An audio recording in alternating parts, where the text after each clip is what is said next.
Muy buen día, amada familia. Gracia y paz en nuestro bendito Señor y Salvador Jesús para ustedes. Amén. Vamos a leer juntos Hebreos 4, versículo 12 y versículo 13. Por favor, acompáñenme a leer juntos Hebreos 4, verso 12 y verso 13.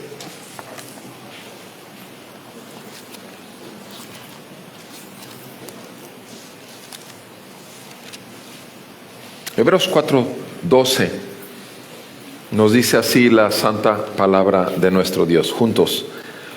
Porque la palabra de Dios es viva y eficaz y más cortante que cualquier espada de dos filos. Penetra hasta la división del alma y del espíritu, de las coyunturas y los tuétanos, y es poderosa para discernir los pensamientos y las intenciones del corazón. Y no hay cosa creada oculta a su vista, sino que todas las cosas están al descubierto y desnudas ante los ojos de aquel a quien tenemos que dar cuenta. Amén. Vamos al Evangelio de nuestro Señor Jesucristo según San Lucas. La semana pasada iniciamos el estudio de este libro, que dejó plasmado el doctor Lucas, Evangelio de nuestro Señor Jesucristo según San Lucas. Sigan con su vista, por favor, a partir del versículo 5 en adelante. Escrito está en la palabra de nuestro Dios. Hubo en los días de Herodes, rey de Judea, cierto sacerdote llamado Zacarías, del grupo de Abías, que tenía por mujer una de las hijas de Aarón que se llamaba Elisabet. Ambos eran justos delante de Dios y se conducían intachablemente en todos los mandamientos y preceptos del Señor. No tenían hijos, porque Elisabet era estéril y ambos eran de edad avanzada.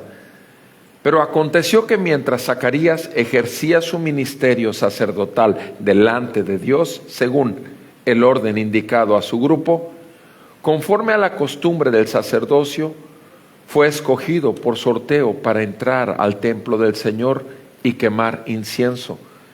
Y toda la multitud del pueblo estaba afuera orando a la hora de la ofrenda del incienso. Y se le apareció un ángel del Señor de pie a la derecha del altar del incienso. Al verlo, Zacarías se turbó y el temor se apoderó de él. Pero el ángel le dijo: no temas, Zacarías, porque tu petición ha sido oída y tu mujer Elisabet te dará a luz un hijo y lo llamarás Juan. Y tendrás gozo y alegría y muchos se regocijarán por su nacimiento. Amén. Amado Padre Celestial, en el nombre de nuestro Señor Jesucristo, te damos gracias por esta palabra que hoy nos entregas. Y te damos gracias que junto con tu palabra sabemos bien que tu Espíritu Santo tiene el poder para aplicarlo a nuestros corazones, iluminar nuestro entendimiento y salvarnos y edificar nuestra fe. Ayúdanos, Señor, porque sin ti nada podemos hacer, y es tu palabra, y queremos recibirla, y solo sabemos que es posible por la gracia que nos has concedido en Cristo Jesús. Padre, ven y levanta obreros como este hombre, Zacarías, obreros que sean de conducta intachable, justos en Cristo, y Padre, queremos ver que tu gloria sea manifiesta en la vida de cada familia de tu pueblo, porque es el Evangelio de Jesucristo el que será proclamado a todas las naciones y entonces vendrá el fin. Ven, Señor, anhelamos tu venida, pero también, Señor, sabemos la responsabilidad de proclamar tu verdad el día de hoy para que tu pueblo venga a la luz. En el nombre de Jesús, glorifícate, Señor, te lo pedimos. Amén y amén. Pueden sentarse, por favor, amados hermanos. El día de ayer tuvimos una linda reunión en casa con las doncellitas, unas pequeñitas, algunas pequeñitas hijas de Dios. Y en casa mi chula estaba con ellas para mostrarles que el Evangelio es para todos los lugares del mundo. Y lo cierto es que mientras ella estaba en esto y pidió que de regreso del consultorio comprara unas pizzas, porque ustedes saben que la pizza es el alimento normal que los niños a todos les encanta, fui a este lugar que son las pizzas rápidas, económicas, rápidas y que saben bien. Y de pronto me encuentro que está un mundo de gente ahí. Me acerco y pago y a lo mejor había 25 personas esperando y todo eso.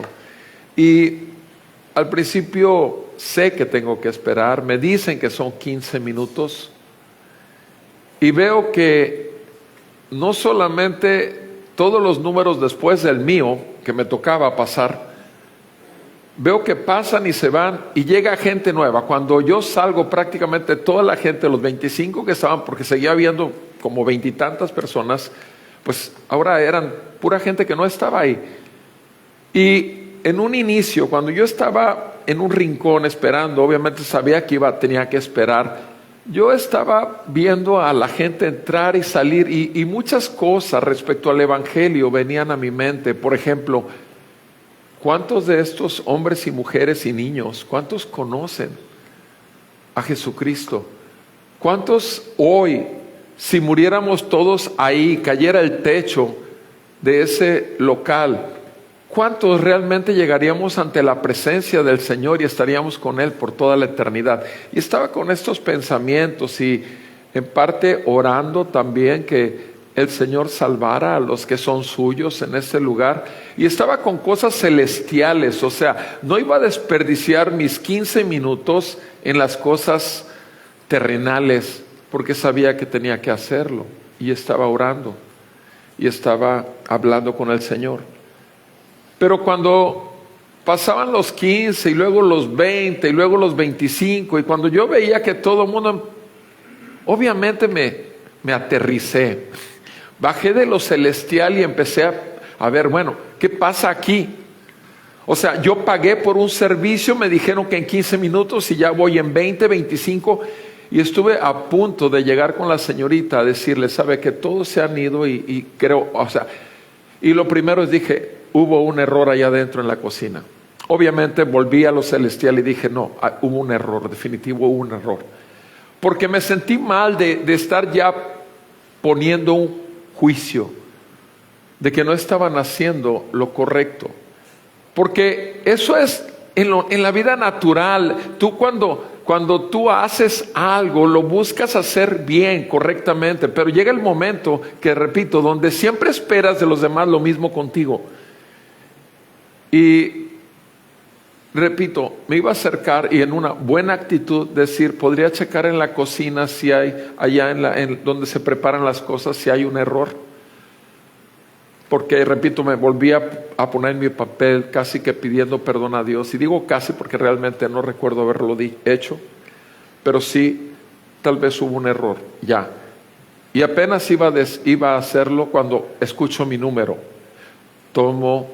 Le doy gracias a la señorita y salgo como si nada. Pero, repito, lo único que quiero poner como ejemplo esto es porque nosotros tenemos un juicio en forma natural hacia aquellas personas que no hacen las cosas como nosotros esperamos. Es natural poner un juicio y no es natural darles el beneficio de la duda. Miren, estamos ahorita, repito, empezando a estudiar el Evangelio de nuestro Señor Jesucristo. Según San Lucas, este hombre que quiso ver con mucho detalle, inclusive lo que empezamos a ver es historia, porque él ubica la historia en los tiempos de Herodes.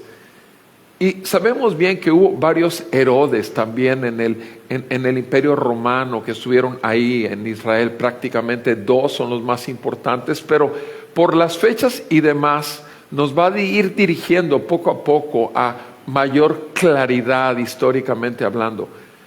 Pero sí quisiera que viéramos en este pasaje de la vida de un hombre de conducta intachable, justo, como lo menciona aquí, y este hombre y su esposa, Zacarías y Elizabeth, es lo que acabamos de leer.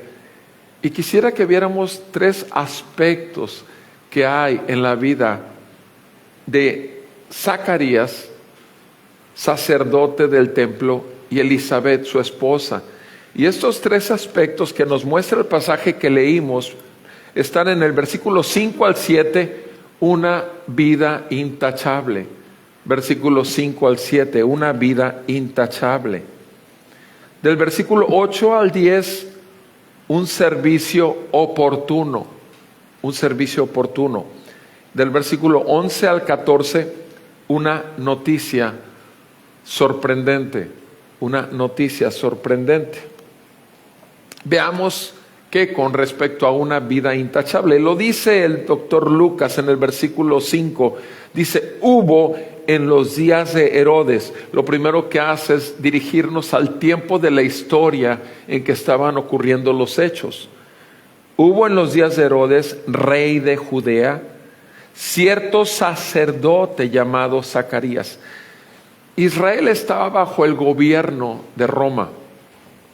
A pesar de que era un pueblo libre, sin embargo estaba bajo el gobierno de los romanos.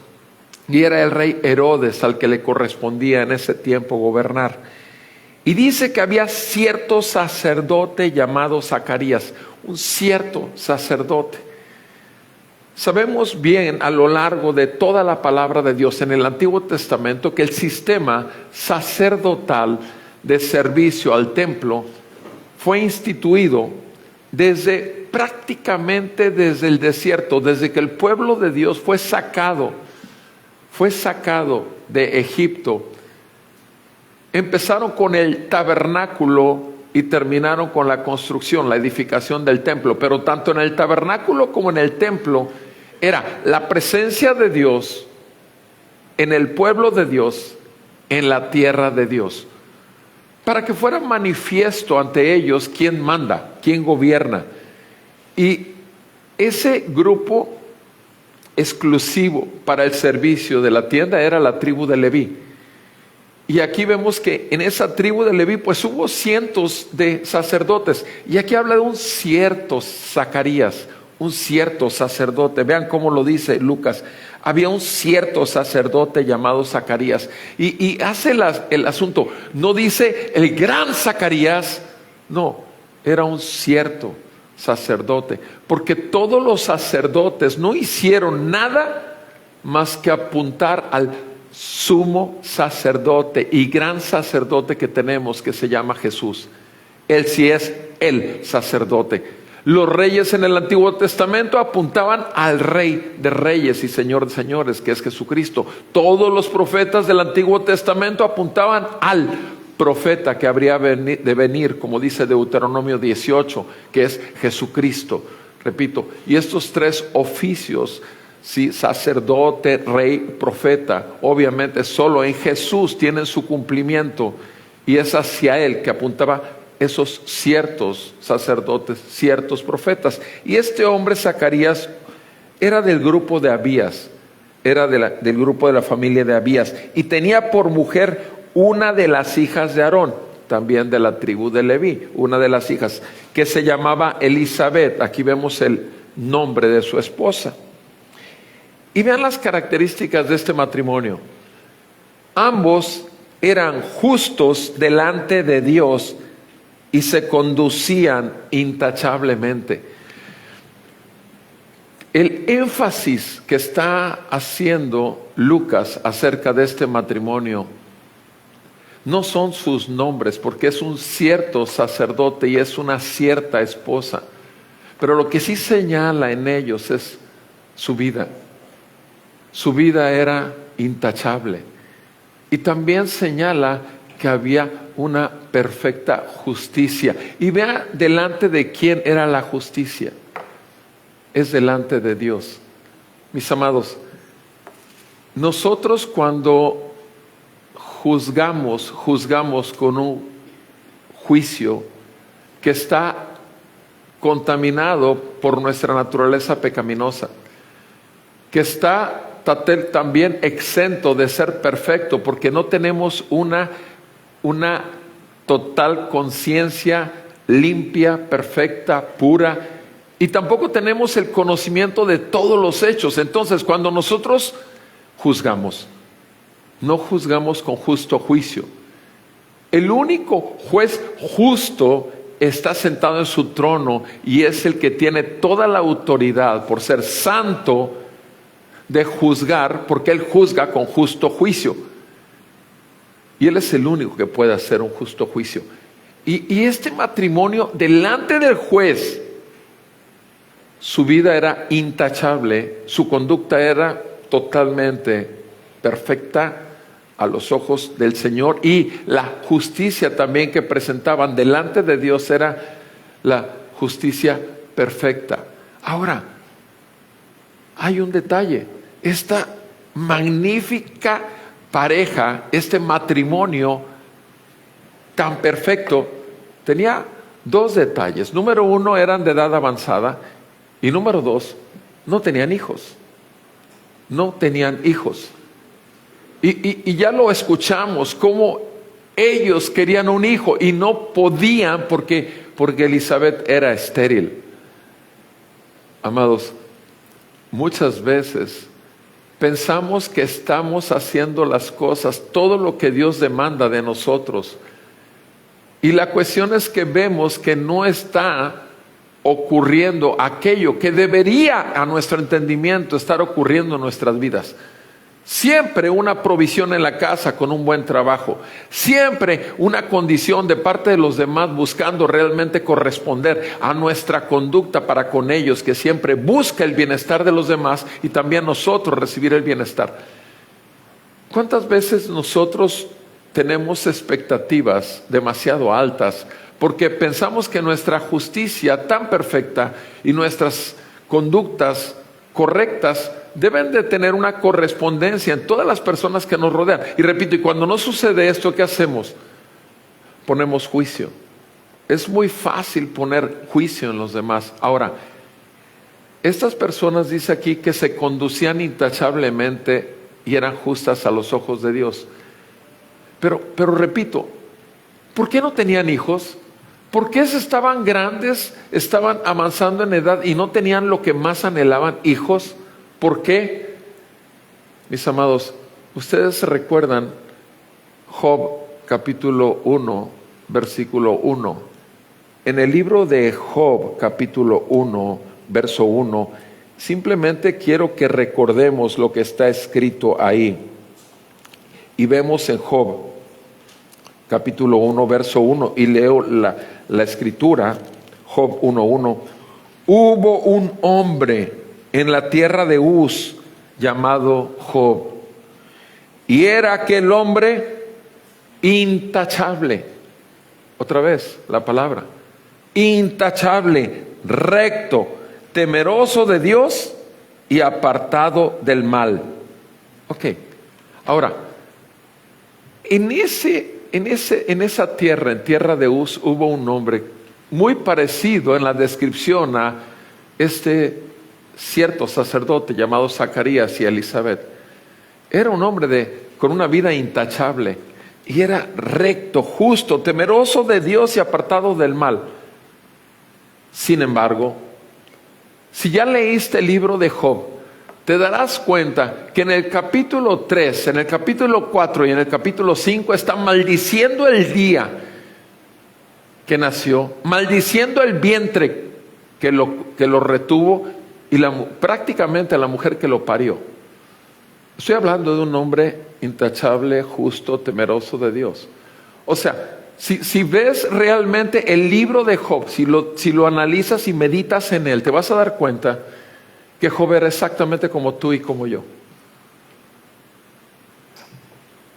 visiblemente podía ser lo que dice el versículo 1, pero su corazón era tan corrupto como el tuyo y como el mío, porque nuestro corazón es engañoso y perverso más que todas las cosas. Y recuerdo nada más Jeremías 17:9.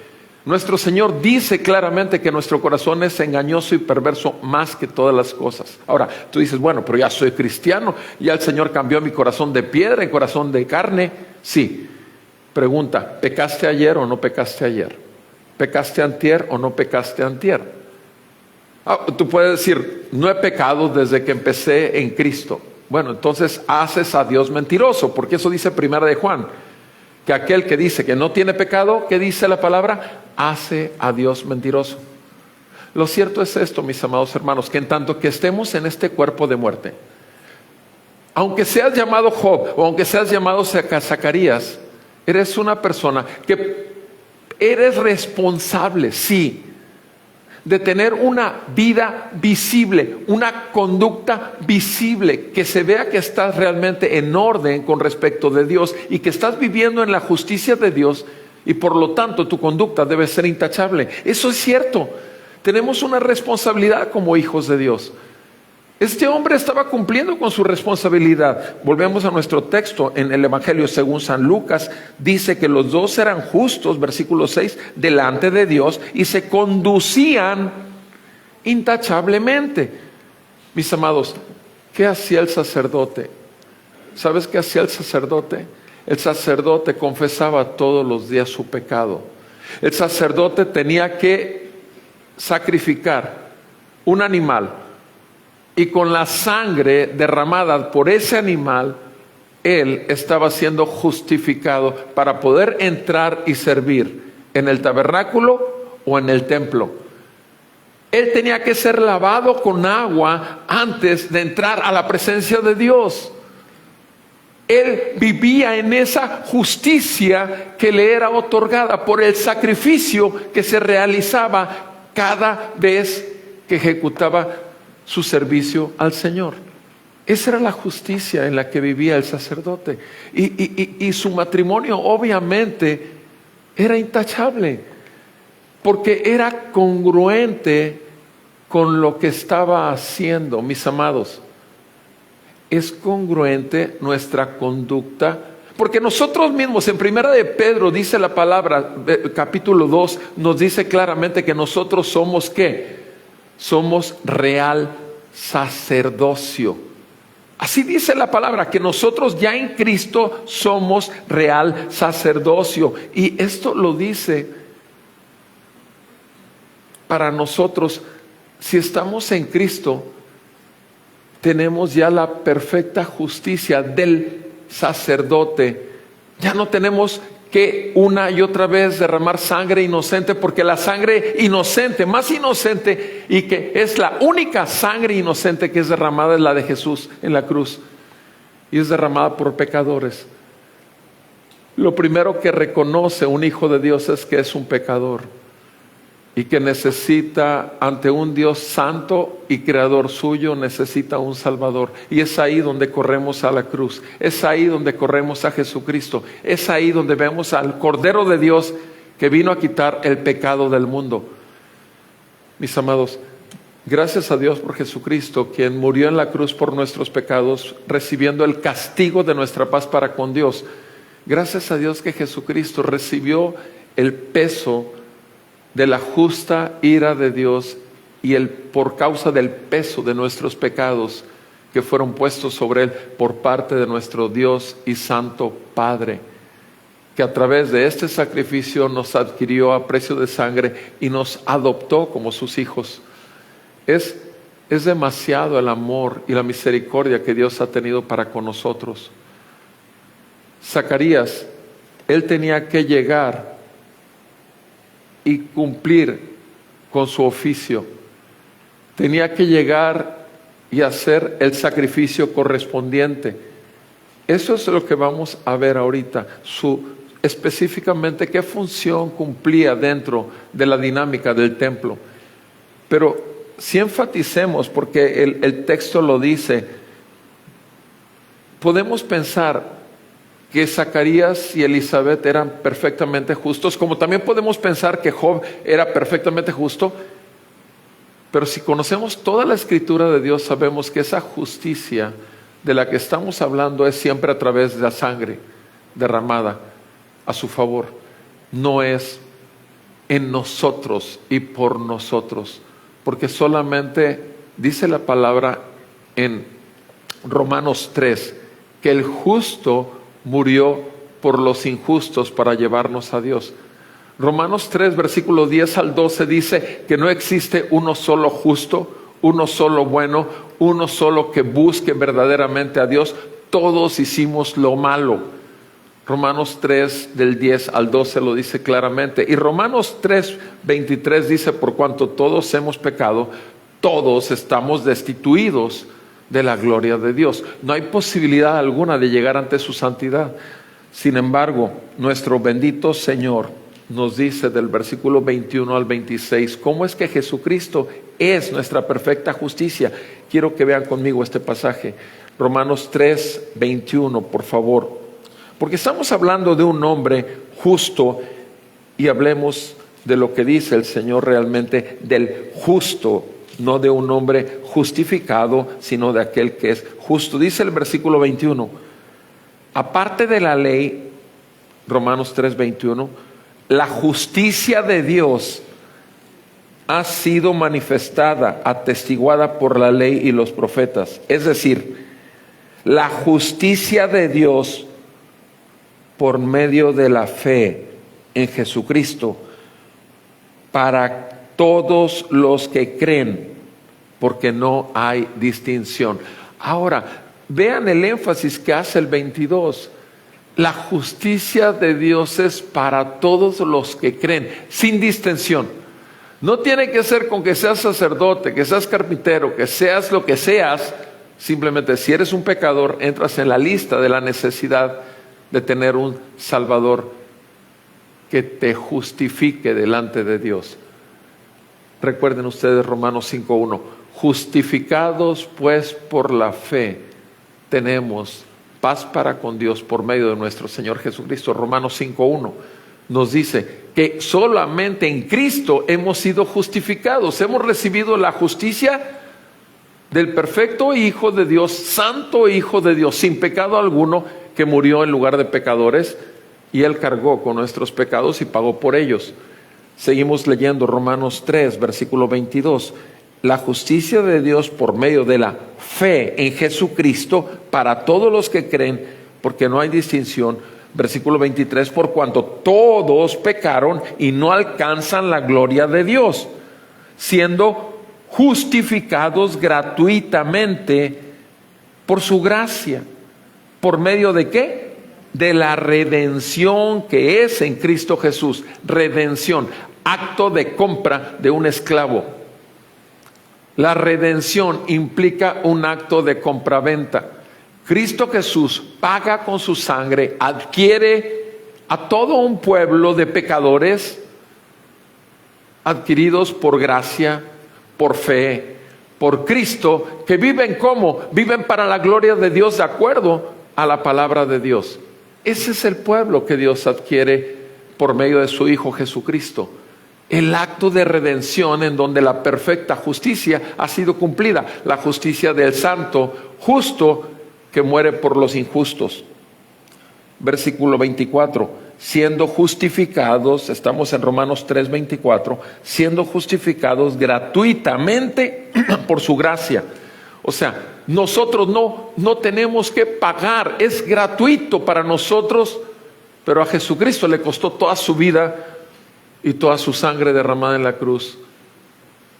Y bendito sea el Señor nuestro Dios, que lo levantó al tercer día de los muertos, porque la muerte no puede retener al autor de la vida.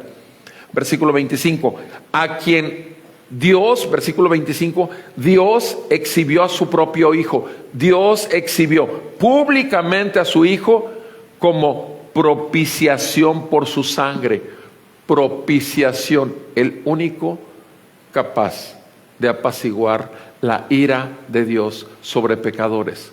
No hay nadie que pueda quitar la ira de Dios, sino es el único propicio y por tanto Él es nuestra propiciación delante de Dios. ¿Y cómo lo hace? Por su sangre. ¿A través de qué? Dice el versículo 25, otra vez el énfasis, a través de la fe, como demostración de su justicia, porque en su tolerancia Dios pasó por alto los pecados cometidos anteriormente para demostrar, versículo 26, que en este tiempo su justicia, a fin de que Él sea justo y el que justifica al que tiene fe en Jesús. Él es el justo y el que justifica al que tiene fe en Jesús. Mis amados hermanos, estamos viendo ahorita la vida de Zacarías y de Elizabeth, justos ante Dios. ¿Por qué? Porque ha sido derramada sangre a su favor. Y esa sangre apuntaba ¿a qué? A la sangre del Cordero de Dios que vino a quitar el pecado del mundo. Hoy, después de 2000 años de que este hecho ocurrió históricamente, hoy Dios no cambia, sigue siendo el mismo. Dios es inmutable, no cambia. Y sigue en su santidad exigiendo la perfecta justicia para poder acceder a Él. Y sigue siendo exactamente como lo escuchamos en Romanos, por fe, por gracia, por el sacrificio de Cristo y solo, obviamente, para pecadores que vienen por fe a confiar en que la sangre de Jesús, el Hijo de Dios, vino a limpiar nuestros pecados y adquirirnos para ser propiedad de Él. Sé que la mayoría de los que están aquí están viviendo en esa perfecta justicia. Justificados pues ya por la fe, tenemos ya paz para con Dios por medio de nuestro Señor Jesucristo. Pero la pregunta, de acuerdo al texto que estamos viendo acá en Lucas, y volvamos a nuestro texto en Lucas, la pregunta es, ¿tu conducta y mi conducta son intachables? ¿Nuestra conducta refleja lo que ocurrió en nuestro interior? Esto es importante, mis amados hermanos. ¿Por qué? Porque somos real sacerdocio del Señor. Somos real sacerdocio del Señor. Y esta pareja podía no tener, este matrimonio podía no tener hijos, porque la mujer era estéril. Pero sin embargo, se comportaban acorde al llamado que tenían. Quiero que vean conmigo, por favor, en Filipenses 2, versículo 12. Filipenses 2, versículo 12. Filipenses 2, 12, dice el Señor: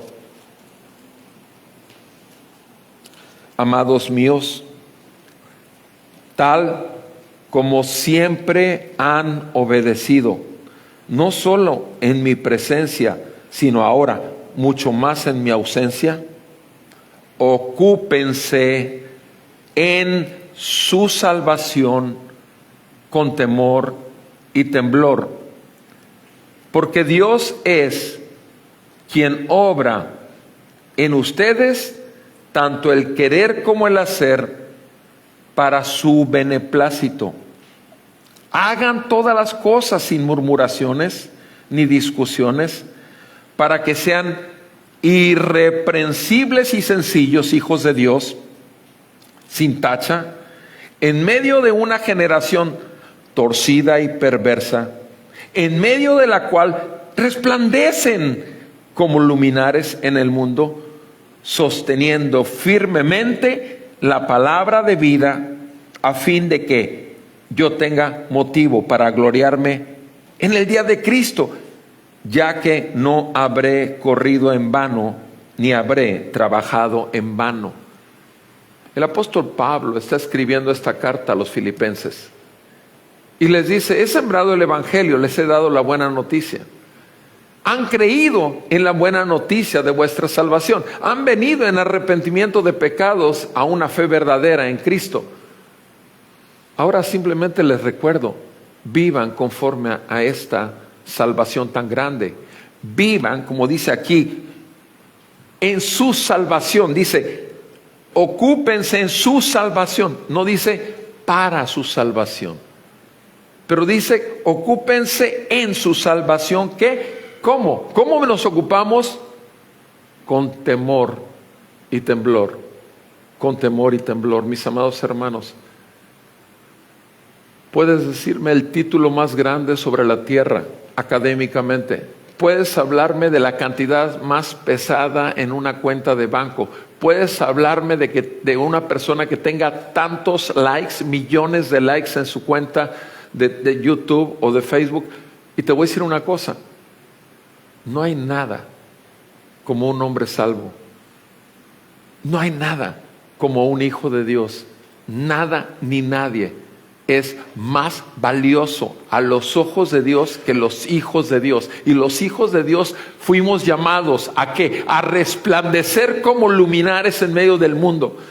El mundo debe ver en nosotros a Cristo sin que lo mencionemos siquiera. Eso sería lo natural en un texto como el que estoy hablando, el que estoy leyendo. En forma natural, tu conducta debe ser irreprochable, debe ser intachable, porque en Cristo Jesús ya tienes la perfecta justicia. Y tú lo que tienes delante de otros no es juicio, es compasión y misericordia. No importa cuántos se equivoquen, vas a darle siempre el beneficio de la duda. Y aunque directamente te estén apuñaleando como quiera, la palabra de Dios te manda, tú sabes, en Lucas 6, que debes de perdonar y bendecir a tus enemigos. Y que si te piden de comer, dales de comer. Y si te piden de beber, dales de beber. Porque la justicia se deja solo en aquel que es el justo. Si contigo y conmigo no la tuvo y no la ejercitó, sino la puso sobre su propio Hijo, descargando la ira y el peso, repito, el peso del castigo de nuestra paz, ¿qué vamos a hacer nosotros con los demás? Cuidemos mucho, mis amados, porque aún en la murmuración, aún en estar hablando contra otros o difamando a otras personas, estamos poniendo juicio. Hay tantas maneras de poner juicio y repito, somos llamados a ¿qué? Ahí dice en el versículo 14, estoy en Filipenses 2:14, hagan todas las cosas sin murmuraciones, sin discusiones. ¿Para qué? Para que realmente se vean como lo que son o lo que deberían de ser, irreprensibles y sencillos. Irreprensibles y sencillos, hijos de Dios, sin tacha, en medio de una generación torcida y perversa. Y ahí ustedes y yo debemos resplandecer como luminares en el mundo. Mis amados, a eso fuimos llamados, a ser luz del mundo y sal de la tierra. Zacarías y Elizabeth, Lucas nos está dando testimonio exactamente de esa vida que corresponde a la gracia obtenida y a la justicia perfecta de Dios.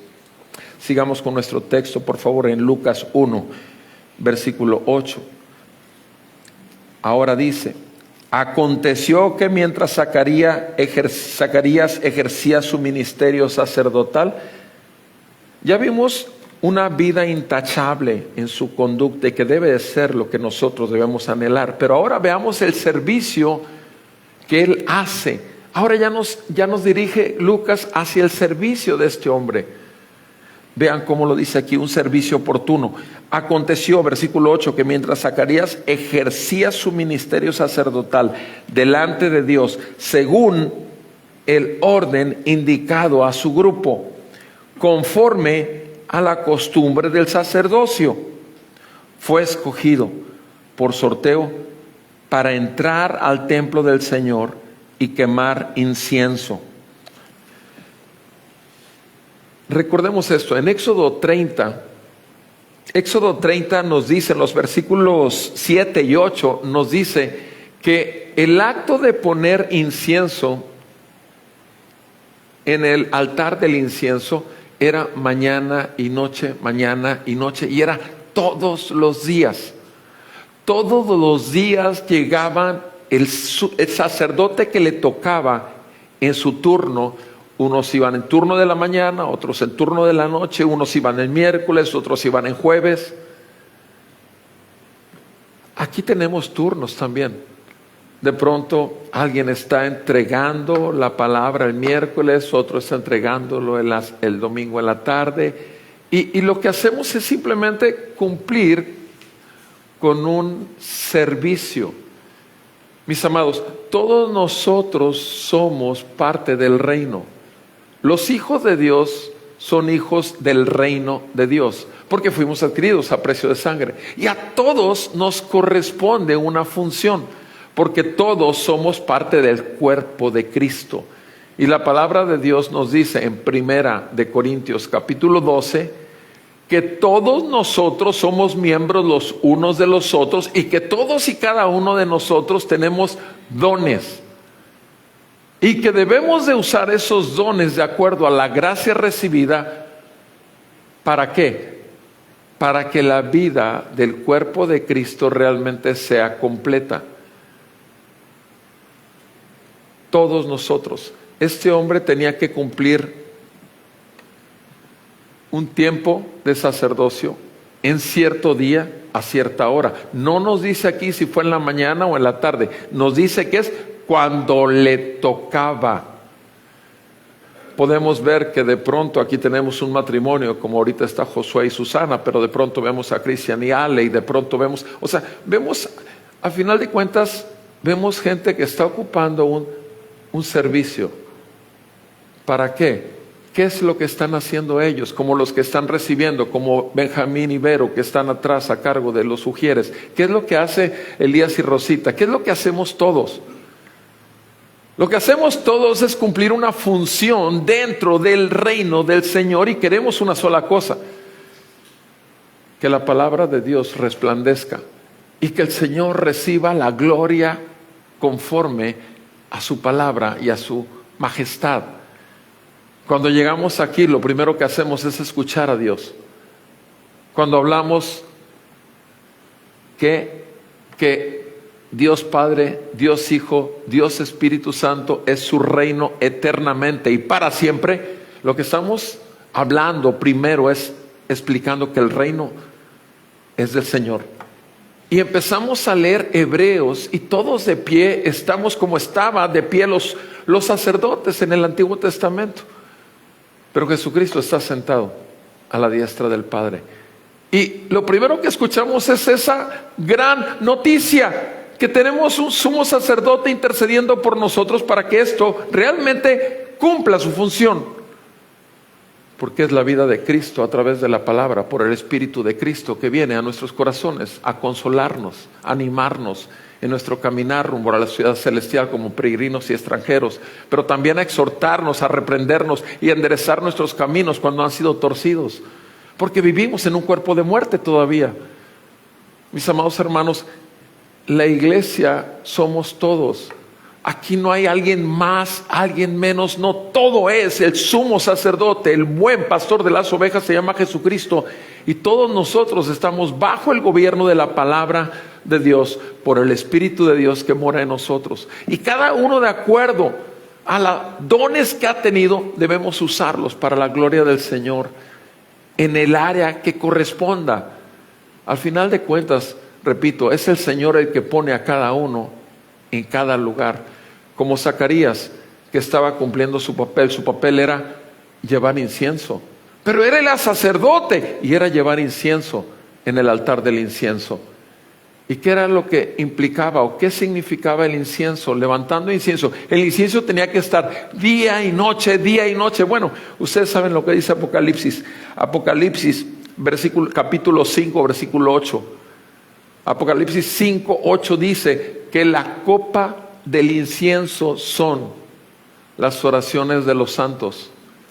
El estar levantando incienso era una simple figura, era un símbolo de ¿qué? De que tenía que haber una continua oración ante Dios.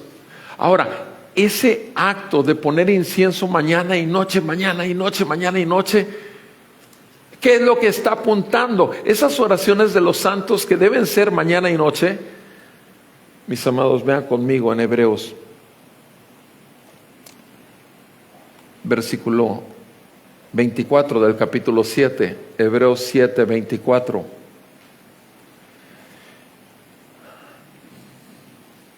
Hebreos 7, 24, hablando de Jesucristo, dice: Él conserva. ¿Qué? Jesús conserva. Ahorita, sí, en este momento, 2023, Jesús conserva su sacerdocio inmutable.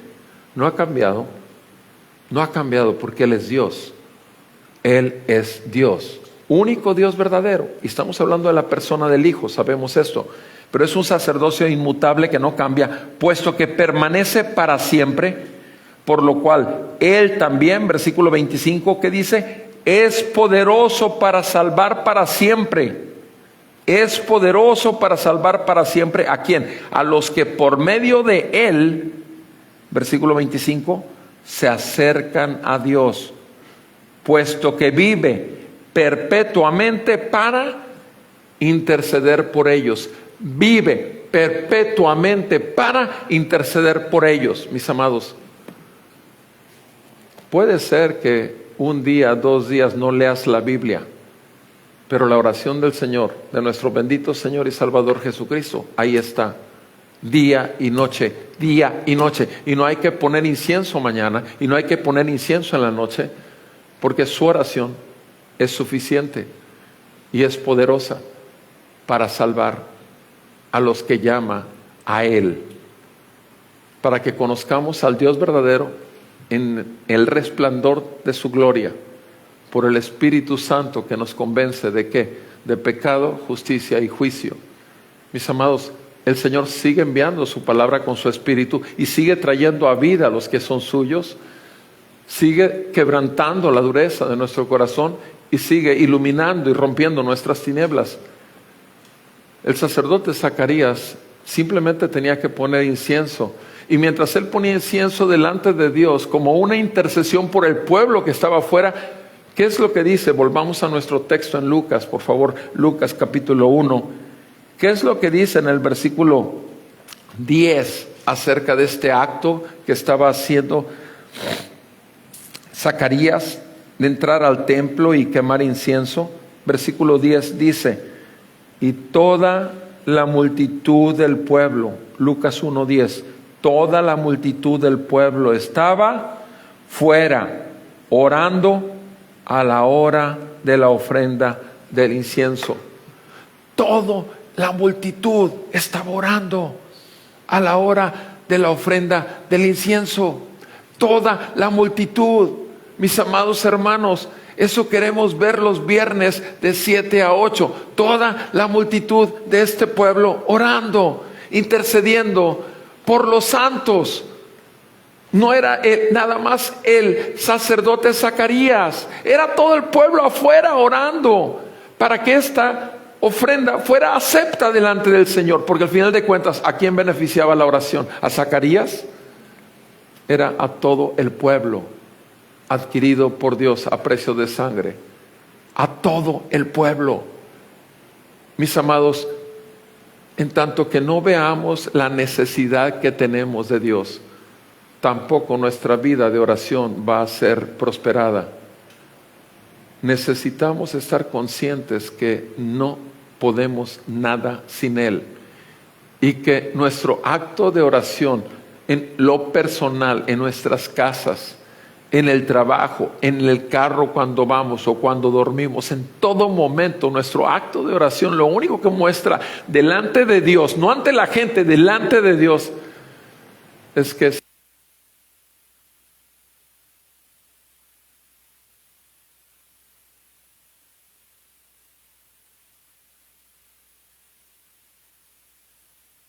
nosotros necesitamos estar conscientes de eso, ¿sí? De que en Él, solamente en Él, tenemos al intercesor que está día y noche.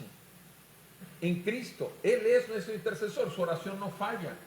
Pero el asunto es que con nosotros, pregúntate por un momento, recuerdo, la importancia de este acto de Zacarías es que estaba intercediendo por el pueblo, pero él mismo tenía necesidad de un intercesor, que es Jesucristo.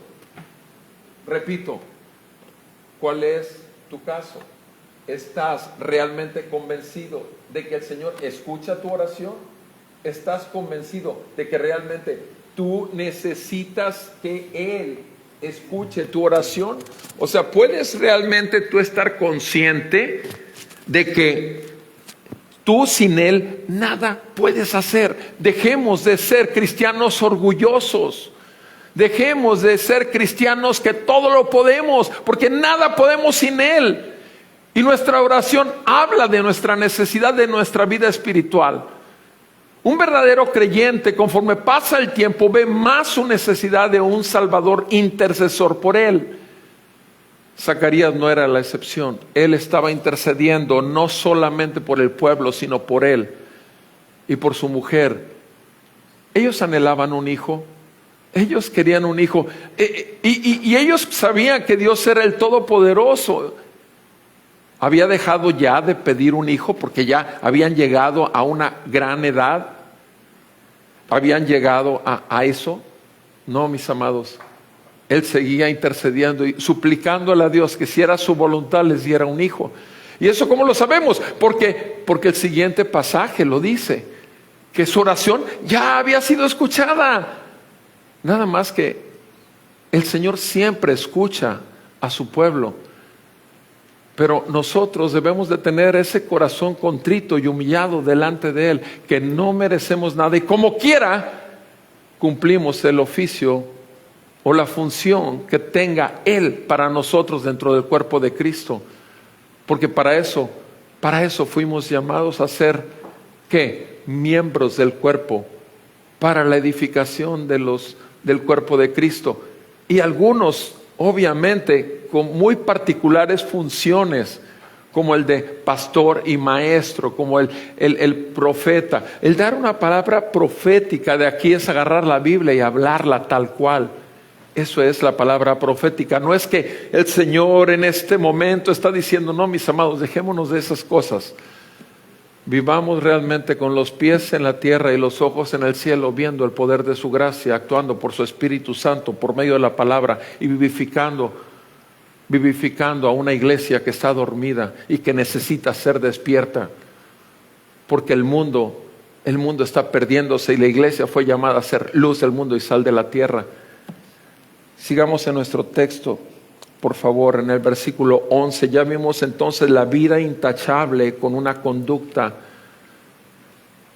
que va congruente en la vida de Zacarías y Elizabeth. Ya vimos el servicio de Zacarías, que era el oportuno en el momento y el día que le correspondía. No estaba buscando ser protagonista, no estaba buscando ser o que lo metieran en otro día que no. Él simplemente estaba sujeto a la función que le correspondía con los dones que Dios le había dado. Y continúa el versículo 11 en Evangelio según San Lucas 1, verso 11. Y ahora veamos una noticia sorprendente. Versículo 11 dice, y se le apareció un ángel del Señor. Sabemos, más adelante lo veremos, que es Gabriel, el mismo que se apareció a María.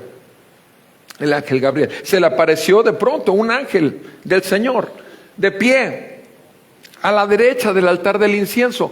Él acababa de poner el incienso, cuando de pronto un ángel, ¿se imaginan el brinco que ha de haber pegado Zacarías? Al verlo, versículo 12 dice, Zacarías se turbó y el temor se apoderó de él. El temor se apoderó de él. O sea, inmediatamente se llenó de miedo. Un hombre ahí delante de ti, mejor dicho, un ángel. Qué impresionante ha de haber sido ver un ángel al lado del altar donde él estaba en un acto de adoración al Señor. Al verlo se turbó y el temor se apoderó de él. Pero, versículo 13, el ángel le dijo, no temas, Zacarías, porque tu petición ha sido oída. No temas, Zacarías, porque tu petición ha sido oída. Y tu mujer Elizabeth te dará a luz un hijo, y lo llamarás Juan. Lo primero que le dice el ángel es, quita ese miedo. Cada vez que aparecía un ángel del Señor, normalmente eran las palabras que decía el ángel del Señor. Ahora, ¿qué fueron las palabras del Señor cuando se apareció con todos sus apóstoles que estaban ahí, escondidos de la persecución de los romanos? ¿Qué fue lo primero que les dijo? No teman. Siempre el Señor empieza con eso, no teman, mis amados hermanos. Nosotros como hijos de Dios, ciertamente necesitamos el temor de Dios para vivir con verdadera sabiduría en todas las cosas que hagamos. 24/7 necesitamos el temor de Dios.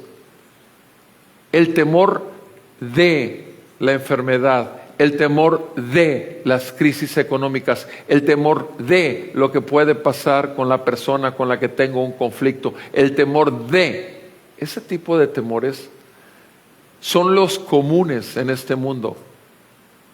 Pero si nosotros vivimos en el temor de Dios, todos los demás temores van a quedar totalmente opacados, porque vivimos en el temor de Dios con sabiduría.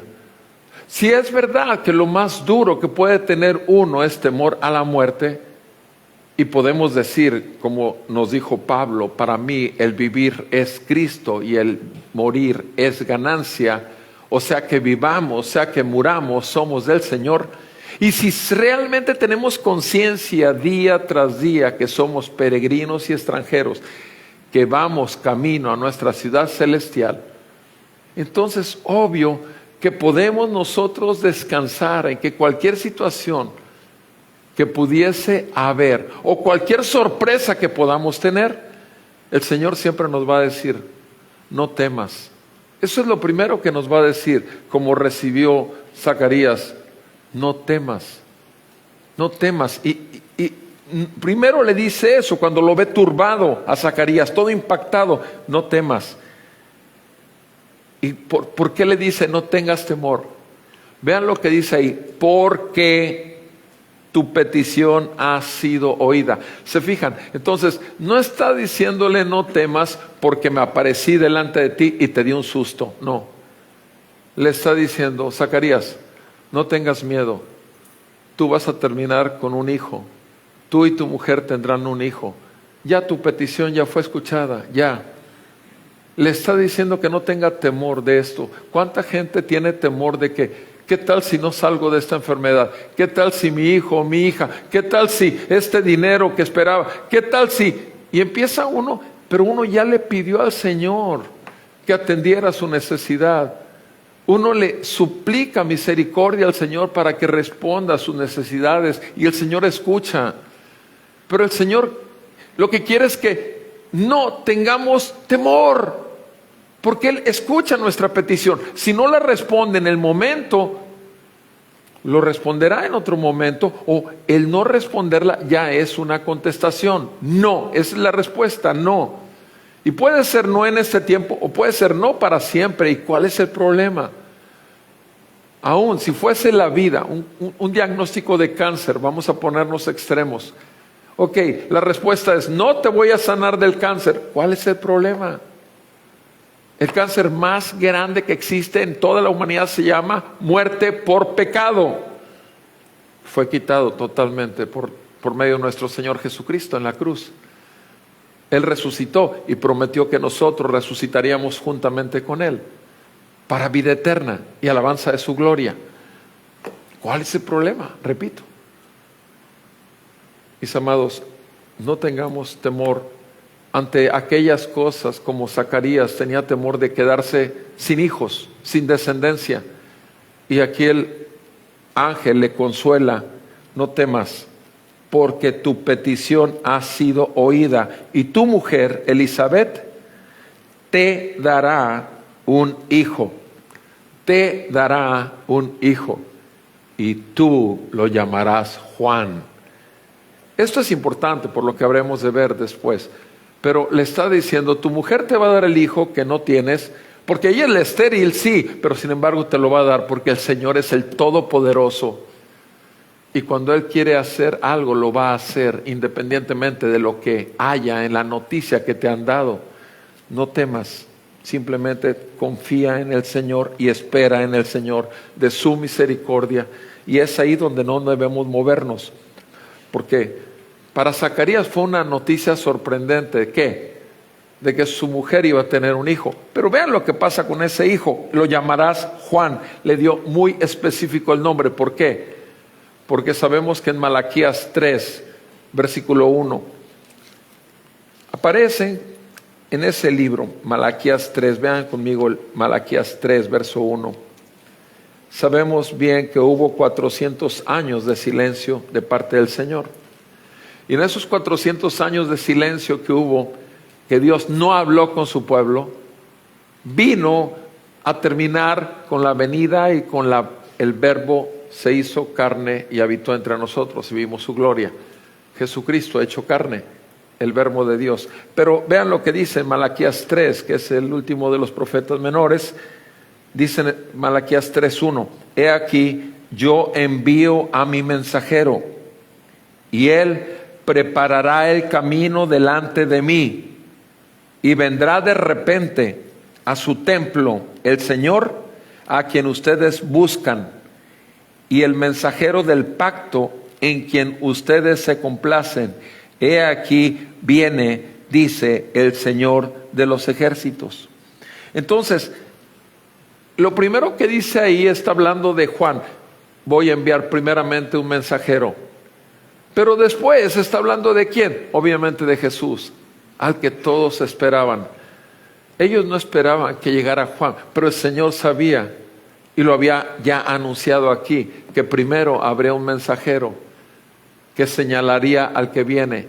Juan 1:29, cuando Juan el Bautista ve a Jesús venir, dice, Él es el Cordero de Dios que quita el pecado del mundo. Mis amados, gracias a Dios por Jesucristo, el Cordero de Dios. Gracias a Dios porque nuestros pecados han sido quitados por la vida perfecta en obediencia al Padre, por el sacrificio perfecto propicio para apaciguar la ira de Dios y por la resurrección gloriosa del Hijo de Dios, quien ascendió al trono y a la diestra de Dios. Él es el Señor. Mis amados, Él es el que puede darte lo que no has tenido, pero siempre y cuando sea acorde a su voluntad. Este matrimonio no tenía hijos, suplicaba por hijos. Y aquí le dan la buena noticia: tu petición ha sido escuchada, tu mujer te dará un hijo y tú lo llamarás Juan. Claro, es el mensajero que habría de anunciar a Jesús. Versículo 14, ¿cuál será el resultado? Y tendrás gozo y alegría, y muchos se regocijarán por su nacimiento. ¿Se fijan? O sea, no solamente tú tendrás gozo y alegría, sino que muchos más se regocijarán también por su nacimiento. ¿Qué fue lo que hizo Juan el Bautista? Juan el Bautista, ustedes y yo sabemos, y lo vamos a ver, él vino a anunciar al mundo la llegada del Salvador, y había que venir a Dios en arrepentimiento y fe.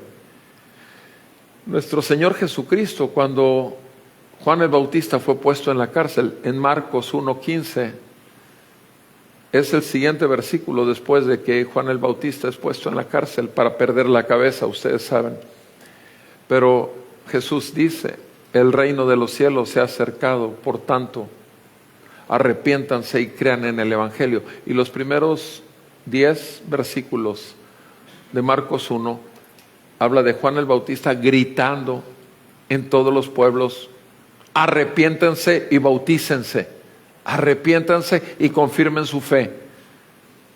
Sigue siendo el mismo llamado el día de hoy, por supuesto. El Señor sigue llamando al arrepentimiento de pecados y una confirmación por el bautismo para todos aquellos que reconocen que el amor de Dios es lo único que necesitan delante de Dios para perdón de sus pecados. Y el amor de Dios ha sido derramado en esa cruz, con esa sangre, por el único que puede limpiarnos y librarnos también del juicio y de la ira de Dios venidera.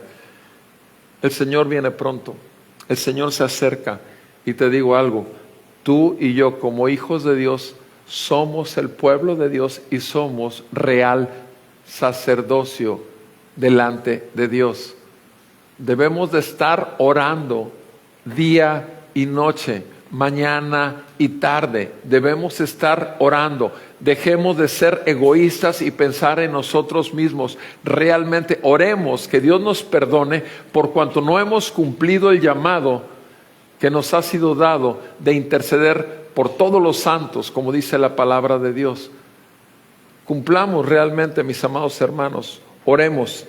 Y saben una cosa, no hay más grande gozo de un hombre más que cuando se arrepiente de sus pecados por la gracia de Jesucristo, por el Evangelio de Jesucristo, y se vuelve al Señor y sabe que ahora no solamente es un hijo de la calle, sino es un hijo adoptado por el Señor. Ese es el más grande gozo. Juan iba a traer gozo no solamente a este matrimonio, sino que muchos se iban a alegrar. ¿De qué? De que sus pecados fueran quitados y lavados por el bautismo que iba a efectuar Juan. El gozo no se refiere únicamente que ese regocijo para muchos iba a ser porque ya iban a tener un hijo. No, siempre es algo más allá, y sabemos que ese algo más es el gozo de saberse perdonados. ¿Acaso no es tu mayor gozo?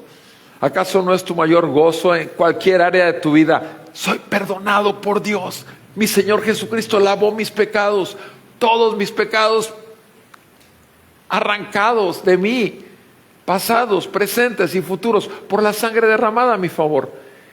Y Él vive y yo vivo juntamente con Él. Él resucitó y yo resucité con Él. Si es que yo juntamente con Él morí al pecado. Mis amados, Zacarías y Elizabeth son un ejemplo, por supuesto, para nosotros de lo que es una vida intachable, congruente, acorde a la fe que nos ha sido dada. Pero no solamente una vida intachable, sino un servicio oportuno también. ¿Para qué? Para que en aquello que nos corresponda hacer lo que tenemos que hacer. Y además de eso, la noticia es sorprendente siempre. La buena noticia para los perdidos y para la salvación siempre va a ser la mejor. Oremos y que el Señor traiga realmente vida para muchos más como la trajo para nosotros. Quisiera terminar leyendo Hebreos 12, versículo 28 y 29. Hebreos 12, versículo 28 y 29. Por lo cual, puesto que recibimos un reino que es inconmovible, un reino que es inconmovible, el gobierno de Jesucristo sobre tu vida jamás será quitado. Podrás ser infiel, pero el Señor permanece fiel y tarde o temprano va a traerte nuevamente a Él por amor y para manifestación el poder, para manifestar el poder de la gloria de Cristo en tu vida. Demostremos gratitud mediante la cual ofrezcamos a Dios un servicio aceptable con temor y reverencia. ¿Por qué? Porque nuestro Dios es fuego consumidor. Amén. Vamos a orar. Amado Padre Celestial, te damos gracias por tu palabra. Y sabemos bien que tu Espíritu aplica tu palabra a nosotros. Oramos en el nombre de Jesús que nos concedas el vivir una vida intachable, acorde a tu perfecta justicia que nos has dado en Cristo. Ayúdanos a valorar, Señor, nuestra función dentro del cuerpo de Cristo para vivir en ese sacerdocio que nos has llamado y poder servirnos unos a otros también, Señor, delante de ti. Padre, en el nombre de Jesús, llévanos como portadores de buenas noticias, no solamente receptores, sino también como ese ángel, Señor. Ayúdanos a manifestar a otros que el perdón de pecados ha venido y que es solo por medio de Cristo, por el poder del Espíritu Santo, del Evangelio y solo para gloria de Dios Padre. En el nombre de Jesús te pedimos estas cosas, Señor. Ven al Señor en arrepentimiento y fe. Seas creyente. Ven, pídele perdón a Dios por tu pésima, débil o nula vida de oración. Y ruégale que te conceda la gracia para que puedas vivir a sus pies todos los días, ejercitando el sacerdocio que te ha sido dado. Ven en arrepentimiento y fe si eres una oveja descarriada que te has alejado del Señor. Ven a Él en amor, el Señor siempre te recibirá con misericordia. Y si eres uno que aún no sabías a quién pertenecías, si estás aquí, el Señor obviamente te está dando esta palabra de fe para que pongas tu confianza en Él y seas libre de toda condenación y de todo peso de culpa, porque Jesús ya cargó con Él en la cruz. Que el Señor salve a su pueblo y edifique la fe de los santos. Padre, en el nombre de Jesús, sálvanos y ayúdanos, porque sin ti nada podemos hacer. Te lo pedimos en el nombre de Cristo Jesús. Amén y amén. Vamos a alabar al Señor, amados, antes de retirarnos.